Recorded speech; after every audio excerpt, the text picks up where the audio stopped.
Hello everyone, मैं साची स्वागत करती हूँ आपका हमारे चैनल स्कॉलर्स हंट में।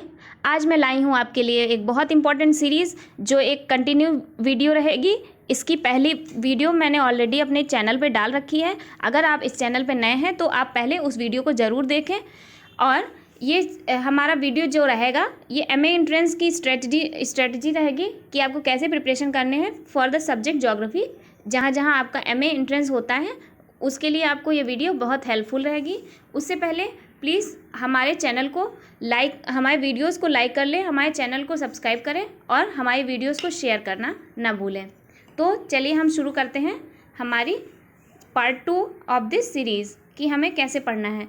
तो हमने ऑलरेडी आपसे एक चीज़ डिस्कस कर रखी है जो है कि ज्योग्राफी में कई ब्रांचेस होती हैं, वो आपको पता ही होगा अगर आप ज्योग्राफी के स्टूडेंट हैं। अगर आप नॉन ज्योग्राफी हैं तब भी मैं बता दे रही हूँ एक बार फिर से कि geography mainly physical geography, Indian geography and human geography में डिवाइडेड है। ठीक है, इसमें हमने फिजिकल ज्योग्राफी की एक सीरीज़ ऑलरेडी अपने चैनल पे अपलोड कर दी है। अगर आप इस चैनल पे नए हैं तो आपसे मैं रिक्वेस्ट करूँगी कि पहले आप उस वीडियो को ज़रूर देखें और अपनी प्रिपरेशन इस लॉकडाउन में एकदम बेहतरीन तरीके से करते रहें। ठीक है दोस्तों, तो हम शुरू करते हैं हमारी नेक्स्ट स्ट्रेटजी जो है इंडियन ज्योग्राफी के लिए। तो हमारी इंडियन ज्योग्राफी जो है, हम इंडियन ज्योग्राफी में हमें क्या क्या पढ़ना चाहिए जो हमारे एमए के एंट्रेंस के लिए बहुत इंपॉर्टेंट है और यही आपको अदर एग्ज़ाम्स के लिए भी बहुत हेल्पफुल रहेगी। अगर आप इस सिलेबस को अगर पढ़ लेते हैं तो ज्योग्राफी में एज सच कुछ नहीं बचता है जो आप कॉम्पिटिटिव एग्ज़ाम में नहीं कर सकते हैं। तो ये बहुत ही इन डेप्थ सिलेबस है ज्योग्राफी का। ये अगर ये एमए का सिलेबस है तो ये इवन यूपीएससी ऑप्शनल से भी ज़्यादा सिलेबस होता है। ठीक है, पर एमए का एंट्रेंस जो होता है उसमें आपका डेप्थ पूछी जाती है कि आपको कहाँ कहाँ तक पकड़ है। आपको बहुत ज़्यादा ये नहीं कि स्पेसिफिकेशन नहीं जानना होता है उनको, बस उनको जानना होता है कि आपने ज्योग्राफी में अच्छी पकड़ रखी है, आपको interesting plus non interesting subject भी ज्योग्राफी के आते हैं या नहीं। इसके लिए हम शुरू करते हैं कि इंडियन ज्योग्राफी में हमें क्या क्या पढ़ना है। तो इंडियन ज्योग्राफी में सबसे पहले इंडिया की ज्योग्राफी पढ़ रहे हैं तो इंडिया की फिजियोग्राफी और इसका लोकेशन। ठीक है, तो इंडिया की फिजियोग्राफी और प्लस लोकेशन, कहाँ इंडिया है, मतलब किस लॉन्गिट्यूड लैटिट्यूड, क्या लैटिट्यूडनल एक्सटेंट है इसका, ये सब हम पढ़ेंगे। किस हेमिस्फीयर, ये सब बहुत बेसिक चीज़ें हैं। अगर आप एक बार गो थ्रू कर लीजिए, वैसे तो ये एमए के एंट्रेंस में नहीं आएंगी, ये बहुत बेसिक चीज़ें हैं, पर आप अपना बेस बनाने के लिए आप मेरे ख्याल से एनसीईआरटी भी देख सकते हैं, जिससे आपको एक कंटिन्यूटी मिल जाएगी कि हाँ मुझे कहाँ से कहाँ तक पढ़ना है। और ये बहुत अच्छा टाइम है, आपको अच्छा खासा टाइम मिल गया है लॉकडाउन का, तो इसका उपयोग करें। ठीक है, जिससे आप फाइनली एक अच्छा कॉलेज अचीव कर पाएँ, अच्छी एक रैंक पा जाएं, जिससे आपको वो कॉलेज ज़रूर मिल जाए। ठीक है दोस्तों, तो फिजियोग्राफी डिवीज़न, फिजियोग्राफी में हम देखेंगे कि इंडिया में नॉर्थ में क्या है या इंडिया में क्या क्या फिजियोग्राफी है, टोपोग्राफी कैसी है वहाँ की, माउंटेन है कि नहीं है, प्लेट्यू हैं, प्लेन है, कोस्टल प्लेन है, और ये डेक्कन प्लेट्यू का पेनिनसुलर रीजन में जो हमारा वेस्टर्न घाट, ईस्टर्न घाट। ठीक है, ये सब हम देखेंगे, प्लस इंडियन डेजर्ट। ठीक है, तो इनकी फीचर्स पढ़ लेंगे। इनके हो सकता है स्टेट पर्टिकुलर फैक्ट वाला क्वेश्चन भी आ जाए, पर आप फिजियोग्राफी के लिए क्लास 11th की एनसीईआरटी को रिफ़र करिए, पूरी इंडियन ज्योग्राफी उसमें है। ठीक है, तो इंडियन ज्योग्राफी के लिए आप ये क्लास 11th की बुक रिफ़र करिए, आपका काफ़ी सिलेबस कवर हो जाएगा, क्योंकि आपको बहुत ही ब्रीफ पढ़ना है। ठीक है, अब इसके बाद हम आएंगे कि इंडिया में क्लाइमेट कैसी है, वेजिटेशन कैसा है। तो क्लाइमेट एंड वेजिटेशन एक साथ ही पढ़ा जाता है, क्योंकि क्लाइमेट और वेजिटेशन एक दूसरे के प्रोपोर्शनल होते हैं। जैसी क्लाइमेट होगी वहाँ की वैसी वेजिटेशन होगी, प्लस सॉइल भी उसका सॉइल पे भी इसका कुछ इम्पैक्ट होता है, पर सॉइल में और भी जियोलॉजिकल प्रोसेस इन्वॉल्व होते हैं, पर वेजिटेशन और क्लाइमेट का बहुत ही रिलेशन रहता है गहरा। ठीक है, तो इसमें हम क्लाइमेट में पढ़ेंगे कि सबसे पहले वेदर और क्लाइमेट का ही डिफरेंस पढ़ लेते हैं। कभी कभी असर्सन रीजन में क्वेश्चन आ जाते हैं कि क्लाइमेट क्या होता है, वेदर क्या होता है, तो आपको पता होना चाहिए कि हाँ climate long period, long span की बात हम करते हैं, लंबे समय की बात करते हैं एक ही समय पे, और वेदर जो होता है वो रोज़ की बात होती है। इसीलिए तो हम देखते हैं न्यूज़पेपर में ये लिखा होता है वेदर रिपोर्ट, ना कि ये लिखा होता है क्लाइमेट रिपोर्ट। तो ये आपके अंदर ये क्यूरियोसिटी होनी चाहिए कि वेदर और क्लाइमेट में क्या डिफरेंस है, एटलीस्ट आपको भी बेसिक्स पता होने चाहिए। ठीक है, क्योंकि आप उसी सब्जेक्ट में मास्टर्स करने जा रहे हैं। तो वेदर, क्लाइमेट, फिर टेम्परेचर, प्रेशर और प्रेसिपिटेशन, ये वेदर क्लाइमेट की फीचर्स हैं कि यही आपके इम्पॉर्टेंट रखते हैं कि हाँ कैसी टेम्परेचर है, कैसा प्रेशर है, इन्हीं पे हमारी क्लाइमेट भी डिपेंड होती है। ठीक है, इसके बाद आते हैं कि इंडियन मानसून। अब इंडियन मानसून एक अलग से चैप्टर भी है, अगर आप चाहें तो बहुत अच्छे से इंडियन मानसून पढ़ सकते हैं। आपको सवीन सिंह की फिजिकल ज्योग्राफी में ये मिल जाएगा, या स्पेसिफिकली अगर आपके पास खुल्लर की बुक रखी हो, आपने ग्रेजुएशन में ले रखी हो, तो आप खुल्लर की बुक से भी पढ़ सकते हो इंडियन मानसून। इंडियन मानसून में आपका बहुत कुछ सिलेबस कवर हो जाएगा, और इंडियन मानसून बहुत ही इंपॉर्टेंट टॉपिक रहता है इंडियन ज्योग्राफी का। ये बात आप ध्यान रखिए, उसमें आपको बहुत चीज़ें पढ़नी होती हैं, प्लस आपको क्लाइमेटोलॉजी का भी अगर नॉलेज होगा तभी आप इंडियन मानसून भी समझ पाएंगे, क्योंकि उसमें प्लानिटरी विंड्स का कॉन्सेप्ट, जेट स्ट्रीम आपको पता होनी चाहिए, तभी हम इंडियन मानसून पे जाएंगे। तो आपसे रिक्वेस्ट है कि आप मेरा जो इससे पहले वाला वीडियो है उसमें जो मैंने स्ट्रेटेजी बताई है, पहले वो सब्जेक्ट कवर करें, देन आप इंडियन ज्योग्राफी पढ़ें, क्योंकि आप जो फिजिकल ज्योग्राफी पढ़ते हो वो आपका बेस रहता है, वो आपका फाउंडेशन रहता है आगे ज्योग्राफी पढ़ने के लिए। तो आपको उसके प्रिंसिपल, उसके पीछे की साइंस, ये सब आपको ज़रूर पढ़ना है दोस्तों। ठीक है, इंडियन मानसून के बाद हम क्लाइमेटिक रीजन पढ़ेंगे। इसमें स्पेसिफिकली मैं बोल दे रही हूँ कि इसमें आप कुछ ना करें तो सिर्फ कोपेन का क्लासिफिकेशन पढ़ लें कि कोपेन का क्लासिफिकेशन कैसा है। Monsoon type of climate steppe के लिए उन्होंने क्या सिंबल दे रखे हैं। आपसे डायरेक्ट क्वेश्चन ये पूछा जा सकता है कि डब्ल्यू किसके लिए है, या कुछ कोड जो उनका कोपेन का क्लासिफिकेशन है वो आपको वर्ल्ड वाइड प्लस इंडिया के लिए पढ़ना होगा। ठीक है, फिर हम वेजिटेशन की बात कर लेते हैं। तो वेजिटेशन में हम देखेंगे कि क्लाइमेट कैसे इम्पैक्ट करती है उसकी वेजिटेशन को, और कैसी वेजिटेशन इंडिया में हो रही है। क्या यहाँ माउंटेन टाइप की है, क्या डेसिडुअस है, क्या हमारी थॉर्नी वेजिटेशन है। तो ये आप अगर एक इंडिया का मैप देख लें, उसमें देख लें क्या क्या कैटेगरीज हैं, वेजिटेशन आपका वहीं से कवर हो जाएगा। उसके लिए बहुत ना पढ़ें, वेजिटेशन का फीचर पढ़ लें कि डेसिडुअस फॉरेस्ट अगर यहाँ मिलते हैं तो वहाँ का टेम्परेचर कैसा होता है, रेनफॉल कैसी होती है। आपको इतना तो पढ़ना ही पड़ेगा दोस्तों।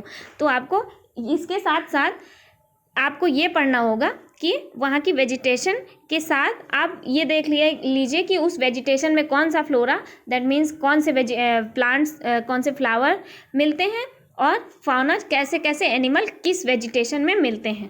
ठीक है, कि आपको माउंटेन टाइप ऑफ वेजिटेशन में कौन सा जानवर मिलेगा। प्लस इसके साथ मैं आपसे ये कहूँगी फॉरेस्ट कंजर्वेशन एक्ट देख लीजिए, और जो हमारे सस्टेनेबल डेवलपमेंट में कौन सा गोल है ये आप देख लीजिए कि फॉरेस्ट के लिए या कंजर्वेशन ऑफ फॉरेस्ट के लिए, या एफॉरेस्टेशन क्या है, डिफॉरेस्टेशन क्या है, रीएफॉरेस्टेशन क्या है। ठीक है, ये सब आपको इसी के साथ पढ़ना है। ठीक है, और आपको ये देख लेना है कि बायोडाइवर्सिटी हॉटस्पॉट क्या होता है, और कोई India state of forest report आई है अभी, तो आप उसको देख लीजिए। 16th Indian state of forest report है, इसमें आपको बताया जा रहा है कि किस स्टेट में कितनी फॉरेस्ट की डेंसिटी है। ठीक है दोस्तों, अब आगे हम बढ़ते हैं अपने सॉइल पे। सॉइल बहुत ही इंपॉर्टेंट टॉपिक रहता है, और इससे 1 या 2 क्वेश्चन हर एग्जाम में ज्योग्राफी अगर आ रहा है तो ज्योग्राफी में सॉइल बहुत इंपॉर्टेंस रखता है। ये सेपरेट चैप्टर रहता है, तो इसमें आप सॉइल पढ़ के जाइए। सॉइल आप तब पढ़ लीजिए जब आप जियोमॉर्फोलॉजिकल प्रोसेस पढ़ रहे हो, उसके बाद आप इंडियन सॉइल भी पढ़ सकते हैं। और इंडियन सॉइल के लिए सबसे पहले आप क्या काम करें, जैसे आपने वेजिटेशन के लिए मैप को रेफ़र किया था, वैसे मैं आपसे कहूँगी कि इंडिया का मैप जो सॉइल वाला है, थेमेटिक मैप सॉइल का, सॉइल इन इंडिया, वो आप मैप देख लीजिए पहले कि किस स्टेट में या किस टोपोग्राफी में, किस फिजियोग्राफिक स्ट्रक्चर में कौन सी सॉइल मिल रही है आपको। ठीक है, और उसके बाद आप देख लीजिए उन सॉइल के फीचर, कौन सी कितनी प्रोडक्टिव है, किस में कौन सा एलिमेंट ज़्यादा है, कौन सा एलिमेंट डेफिसिट है।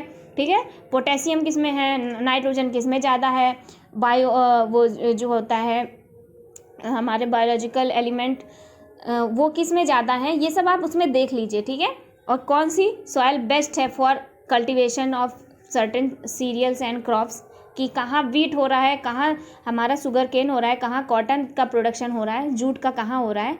ठीक है, ये आप देख लीजिए। इसके बाद हम देखिए इसमें हमने जो मैंने आपको बात की, इसमें मेजर टाइप्स हो गए, मेजर टाइप्स ऑफ सॉइल, और हमने डिस्ट्रीब्यूशन भी बात कर ली। डिस्ट्रीब्यूशन आपको इवन पहले ही देखना है, ठीक है। सॉइल का कंजर्वेशन, सॉइल डिग्रेडेशन हो रहा है, इनफर्टिलिटी ऑफ सॉइल क्यों हो रही है, ओवर इरिगेशन।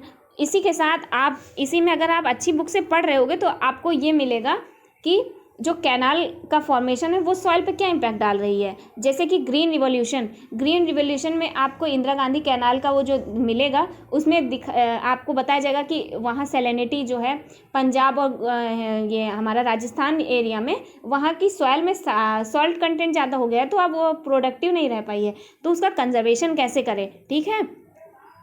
इसके बाद हम आते हैं अपने ड्रेनेज पे। ड्रेनेज मतलब रिवर्स सिस्टम कैसा है इंडिया का, तो आपको पता है मेजर रिवर्स भी आपको पता होंगी, गंगा यमुना, आप बचपन से सुनते आ रहे होंगे।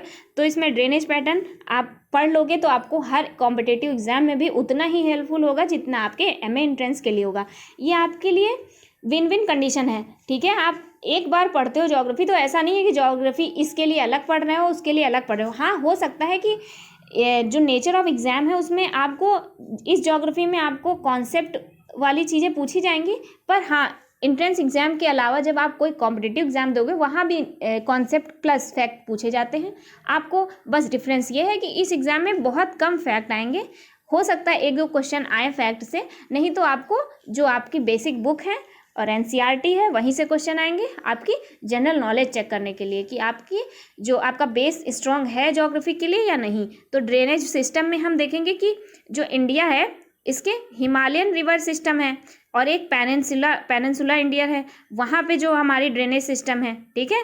विंध्या माउंटेन से कौन सी निकल रही है, ठीक है, सतपुड़ा से कौन सी निकल रही है, ठीक है, और यहाँ कैलाश मानसरोवर लेक से क्या क्या कौन कौन सी रिवर का ओरिजिन है। तो इसके लिए अब हम दो कैटेगरी बनाएंगे।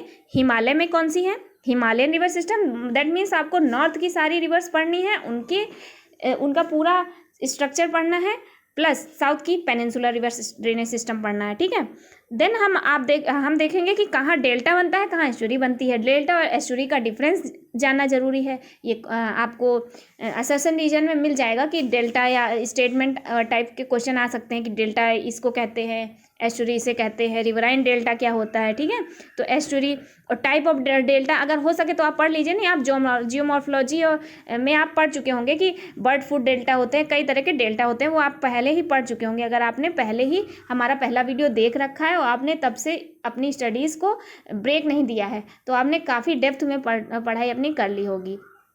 डेल्टा के बाद major river and their tributary. आपको हिमालयन और पेनिनसुलर रिवर पढ़ने के बाद एक आप क्या करिए, एक कंपैरेटिव स्केच बना लीजिए कि हिमालयन रिवर सिस्टम में क्या है, पेनिनसुलर रिवर सिस्टम में क्या है, कौन सी रिवर, और प्लस इसमें जो हिमालयन रिवर सिस्टम और पेनिनसुलर के बाद जो हम मेजर रिवर्स पढ़ेंगे, इसमें मैं मेजरली क्या बात करना चाह रही हूँ कि जो न्यूज़ में रिवर रहती हैं या मेजर रिवर आपको बताने की ज़रूरत नहीं है, जैसे गंगा, यमुना, कावेरी, कृष्णा, गोदावरी, महानदी, ये सब, ब्रह्मपुत्रा, इंदस, रावी और हमारी झेलम, ये सब बहुत बड़ी बड़ी रिवर्स हैं और इनसे क्वेश्चन आने की संभावना बहुत रहती है। इनसे नहीं आएगा तो इनकी जो सब ट्रिब्यूटरीज हैं या इन पे कोई डैम बन रहा है, इनके कंजर्वेशन के लिए कोई एक्ट आया है, ये सब आपको देख के चलना है, ठीक है। तो यही देखिए, पेरेनियल रिवर क्या होती हैं, पेरेनियल रिवर कौन सी है, मतलब कौन सी रिवर में हमेशा पानी रहता है, कौन सी रिवर सूख जाती हैं एक टाइम के बाद, ठीक है। तो पेरेनियल कहाँ से होंगी, जो जिनका ओरिजिन कहाँ होगा, ग्लेशियर से होगा,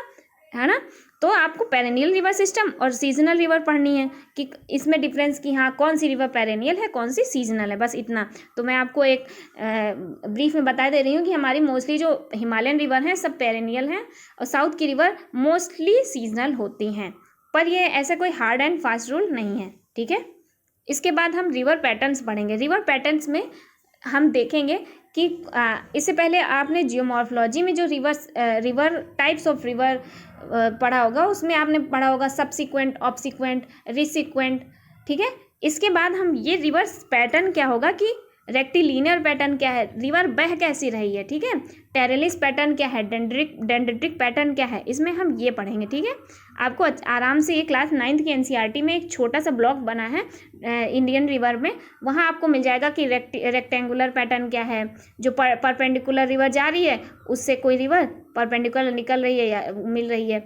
अगर कोई रिवर ऐसे सर्कल में है उसको रेडियल कहेंगे, ऐसे पहाड़ी से निकल रही है। डेंड्रेटिक मतलब किसी प्लांट की ब्रांच की तरह, जैसे ये है मेन रिवर, इसमें कई रिवर्स ऐसे मिल रही हैं, तो ये कैसी है, हमारी डेंड्रेटिक रिवर है। ठीक है, डेंड्रेटिक रिवर। इसके बाद जो रिवर पैटर्न के बाद हम पढ़ेंगे रिवर कंजर्वेशन एंड प्रोजेक्ट। तो रिवर के कंजर्वेशन के लिए हमारी सरकार ने कौन कौन से